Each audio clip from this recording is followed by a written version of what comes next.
আজ বানাবো এঁচোড়ের তরকারি। আর এঁচোড়ের তরকারির জন্য গাছ থেকে পাড়া হয়েছিল এঁচোড়, সাথে আনা হয়েছিল কলমি শাক, আর এই যে টাটকা চারা মাছ নেওয়া হয়েছিল। মধ্যে এঁচোড় তরকারি মোটামুটি ready.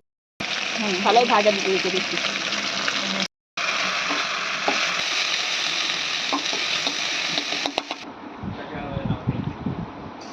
Hello everyone, good morning, welcome to Sanchita daily lifestyle blog. আর আমি সঞ্চিতা চলে এসেছি একটা নতুন ব্লগ নিয়ে। আর সকালবেলা দেখো চলে এসেছি কলমি শাক নিয়ে।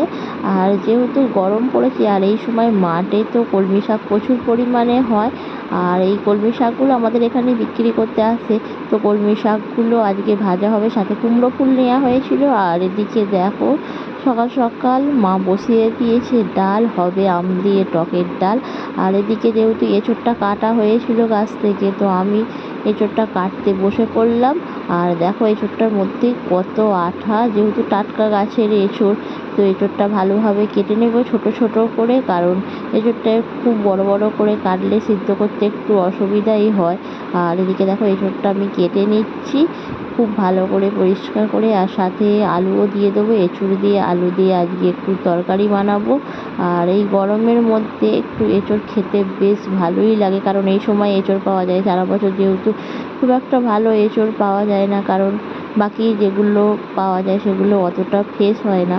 আর দেখো এঁচোড়টা আমার কাটা মোটামুটি হয়েই গেছে। না না, ভালো করে চলেছি, আম দিয়ে ভালো করে।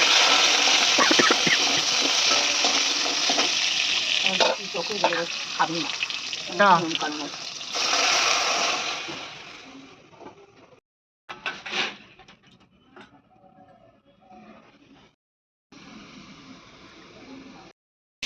তো মা এখানে আলু কেটে রেখে দিয়েছে, দাও মটি দাও।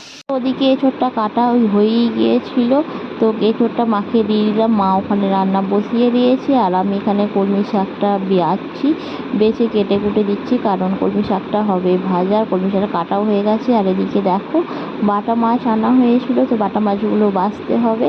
আর এদিকে আমি বসে পড়লাম বাটা মাছগুলো বাছতে। আর যেহেতু বাটা মাছ, ছোটো মাছ একটু বাছতে দেরি হয়, আর বেছে ধুতে একটু তো খাটুনি আছি। তো এদিকে মা রান্নাটা বসিয়ে দিয়েছিল, আর আমি এদিকে দেখো বাটা মাছ বাছার পর চলে এলাম আবার রান্নাঘরে। আর এখানে এঁচোড়ের সবজি বানানো হচ্ছে। পেঁয়াজ, আদা, রসুন দিয়ে মশলাটা কষিয়ে নিলাম, তারপর টমেটোটা দিয়ে দিলাম, যেমন নর্মাল বানাই সেরকমভাবেই বানাচ্ছি। হলুদ গুঁড়ো, লঙ্কা গুঁড়ো দিয়ে দিলাম, মশলাটা ভালোভাবে কষিয়ে দিচ্ছি। আর এঁচোড়টা তো সিদ্ধ করাই ছিল আগে থেকে, তারপর আলুটাও সিদ্ধ করা ছিল, তো ওটাকে দেখো সিদ্ধ করা আলুটাও দিয়ে দিলাম। আর একটু আলুটা ভেজে নেবে মশলার মধ্যে দিয়ে। আর ওদিকে কলমি শাকটাও সিদ্ধ করতে বসিয়েই দেওয়া হয়েছে।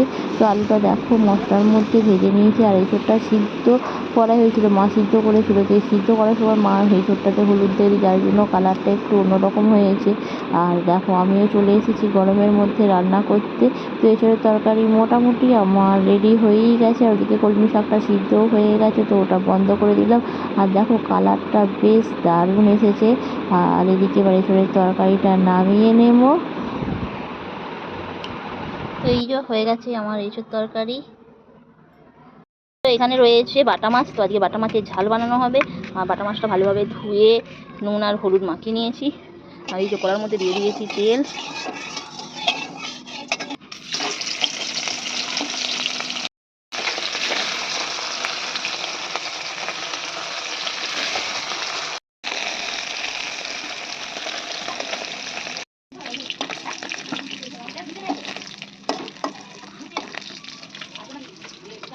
বাটা মাছ ভাজা তো রেডি হয়ে গেছে। আর এদিকে কুমড়ো ফুলগুলো ছিল, মা বললো কুমড়ো ফুলগুলো বা মাছের ঝালের মধ্যে দিয়ে দিতে। আর মাছের ঝালের মধ্যে কুমড়ো ফুল দিলে দারুণ খেতে লাগে। তো দেখুন মাছের ঝালের মধ্যে দিয়ে দিলাম কুমড়ো ফুলটা, আর খেতে বেশ ভালো লাগে। তো বাটা মাছের ঝালটা একদম রেডি হয়ে গেছে কুমড়ো ফুল দিয়ে। দরকার নেই বাবা।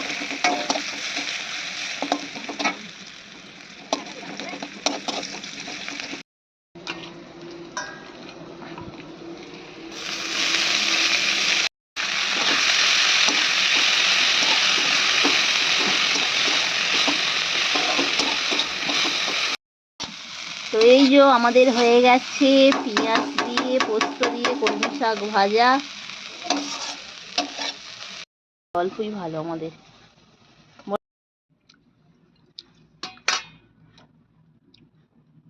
সমস্ত রান্না বান্না শেষ হয়ে গেল আর চলে এলাম দুপুরের খাবার খেতে। আর দুপুরের ভাত তো বেলা হয়েই গেছে, তো টকের ডাল দিয়ে সাথে এঁচোড়ের তরকারি, কলমি শাক ভাজা আর বাটা মাছের ঝাল। আর এখানে একটু আলুনি করা হয়েছিল, তো আলুনি দিয়ে খেয়ে নিলাম। তো কেমন লাগলো ভিডিওটি কমেন্ট করে অবশ্যই জানাবে।